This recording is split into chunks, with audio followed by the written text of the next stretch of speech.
Maintenant, avant de clôturer les puissances, on va approfondir un peu la notion de la valeur efficace. On va voir, puisque pour commencer les puissances, on a dû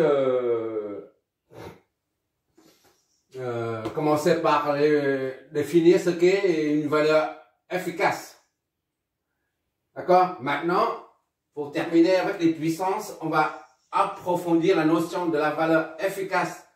On va voir réellement ce que ça signifie, valeur efficace, physiquement parlant. D'accord? Un phénomène physique. Parce que les calculs, on se sert des valeurs algébriques. D'accord? Des moins et des plus. Tandis que physiquement, il n'y a plus de signe moins, de signe négatif. D'accord? On a deux schémas là, deux circuits identiques. Sauf que la tension la source de tension du premier circuit est de 7 plus 8 sinus de t. Tandis que celle du deuxième circuit, c'est moins 7, 8 plus 8 sinus de t. On va calculer la puissance moyenne de ça, P moyenne. D'accord? Ici, c'est idem, P moyenne. Que la résistance va absorber. Ici, c'est pareil, d'accord? Ainsi que les courants efficaces et les tensions efficaces. Courants efficaces qui passent dedans. Et efficaces. Et V efficace. Aux bornes. V efficace. D'accord? Ici, je vais mettre, j'ai mis VS comme pour la source. Tandis que là, c'est la tension aux bornes de la résistance. Ici, c'est idem. VS et I efficace. V efficace et I efficace. Voilà. C'est pas pour rien qu'on a les deux circuits identiques, d'accord? Sauf la tension change. D'accord? Et on va voir, qu'est-ce qui change là-dedans? Pour ça, on commence par, on appelle ça le premier circuit, I1, d'accord? Deuxième circuit. On commence par le premier circuit. Pour calculer la puissance moyenne, la puissance active, si tu préfères, absorbée par la résistance R, il suffit, sachant qu'on a P est égal à le premier, d'accord? On va faire le premier. Voilà.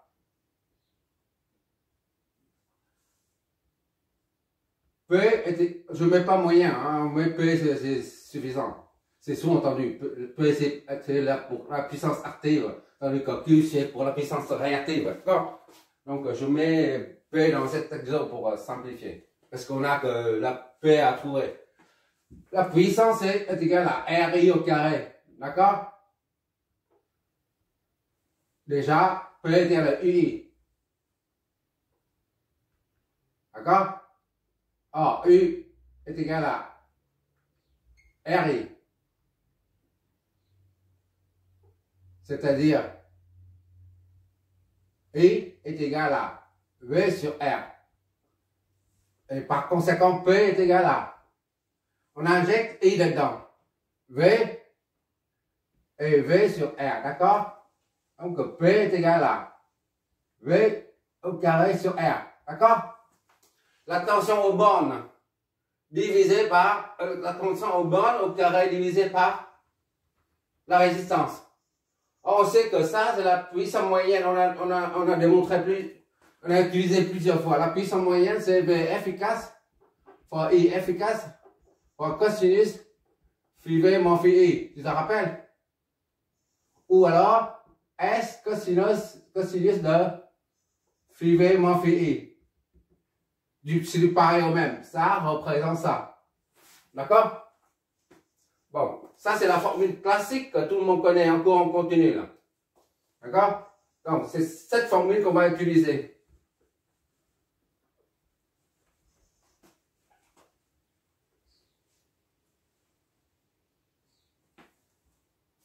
P est égal à V au carré sur I.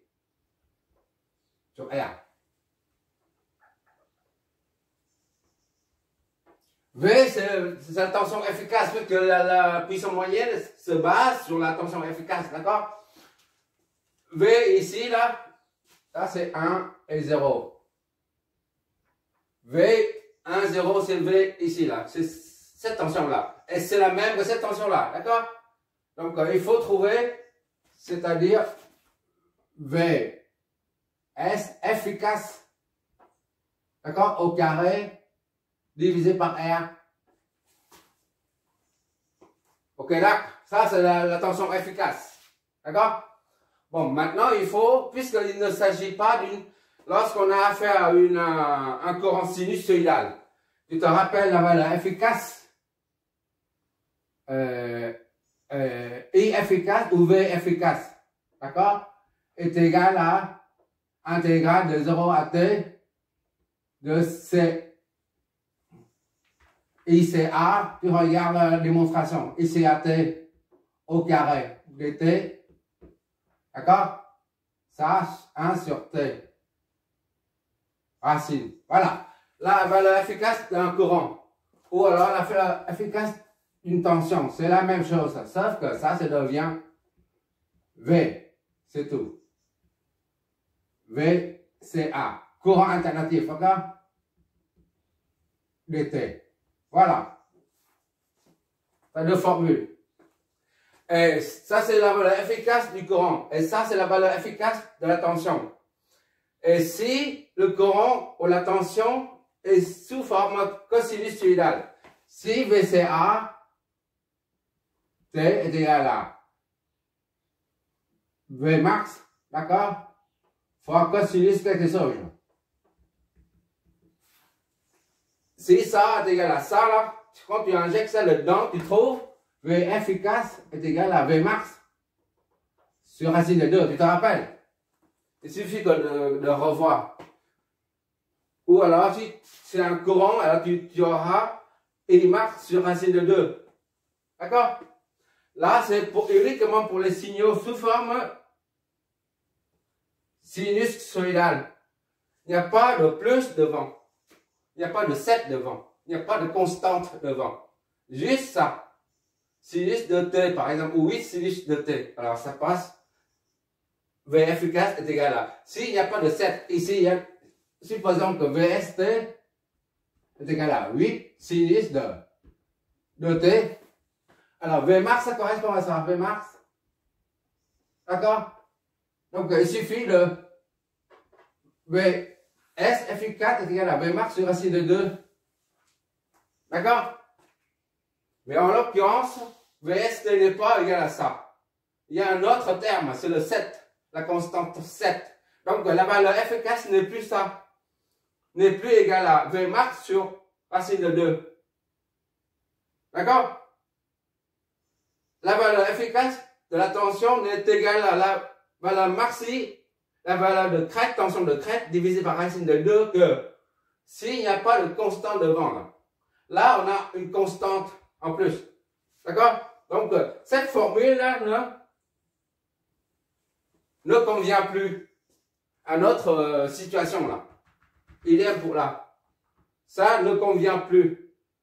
On ne peut pas dire, voilà, la valeur efficace de cette tension est égale à 8 sur racine de 2. Ça ne marche pas. D'accord? Donc, il faut trouver la valeur efficace de ça à partir de la formule générale. Il y en a deux là. Une pour trouver le courant et une autre pour la tension. On va se servir de cette formule-là pour trouver la valeur efficace. On a V efficace est égal à V max sur racine de 2 parce que VCA dedans là est égal à V max cosinus oméga t plus phi. Mais en l'occurrence, devant V max cosinus oméga t plus phi, il y a une constante. Donc, cette formule ne convient plus. D'accord? Donc, il faut trouver, maintenant, je reprends la formule, d'accord? On a besoin de la valeur efficace de la tension aux bornes de la résistance R. Donc, on se sert de cette formule-là.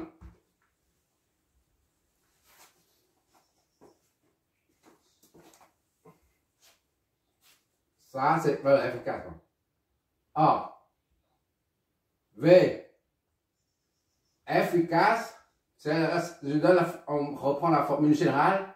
Est égal à la racine 1 sur t, 0 à t, d'accord? Vs t, d'accord? Au carré dt. Tout ça, racine de 2. Il suffit de remplacer la formule qu'on a établie, c'était Vf est égal à 1 sur t, 0 à t, VCAT dt. D'accord? On a écrit tout à l'heure. Maintenant, il suffit de remplacer ça par la tension qu'on a ici, là. D'accord? C'est pas compliqué, j'espère. C'est juste une application, l'application de la formule efficace. Bon, maintenant, on va remplacer VST dedans. C'est-à-dire tout ça, on injecte dedans, on fait l'intégrale, et puis on a déduit la valeur efficace. D'accord? Et une fois qu'on a la valeur efficace, on l'élève au carré, divise par 2 par la suite, et ça nous donne la puissance F moyenne. D'accord? Avant de remplacer la VST au carré par sa fonction VST là, il y a une remarque à faire à propos de la formule de la valeur efficace. Tu vois bien ici que c'est 1 sur la période t. D'accord? Et l'intégrale se fait aussi de 0 à t. Si tu prends t est égal à 2pi. D'accord? Tu fais l'intégrale de 0 à 2pi. Et tu divises par 2pi. Parce que t est égal à 2pi. Mais si tu prends, au lieu de 2pi, tu prends période à pi seulement. Et après, tu as fait l'intégrale de tout ça là, de 0 à pi seulement. Et après, tu divises par pi simplement. Pas de t. Pas de pi. D'accord? Pour simplifier le calcul, on prend pi simplement. D'accord?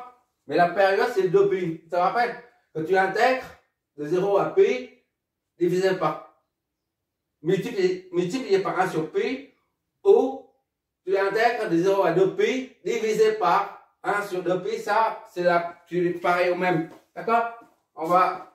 Et par conséquent, on va intégrer de 0 à pi seulement pour simplifier les calculs. Mais si tu n'es pas convaincu, tu peux faire toi-même, tu verras, c'est ça dans le même résultat.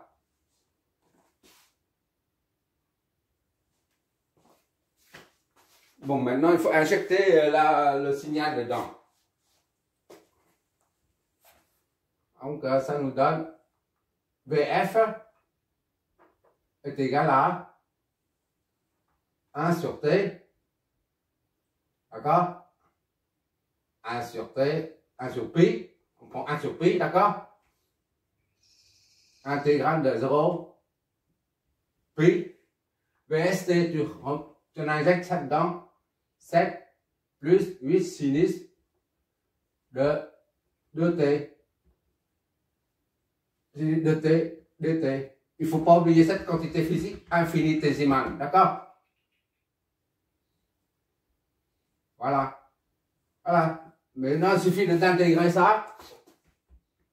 Et tu auras la valeur efficace. Ça, c'est au carré. D'accord? La fonction au carré. Donc, cette fonction, on l'élève au carré.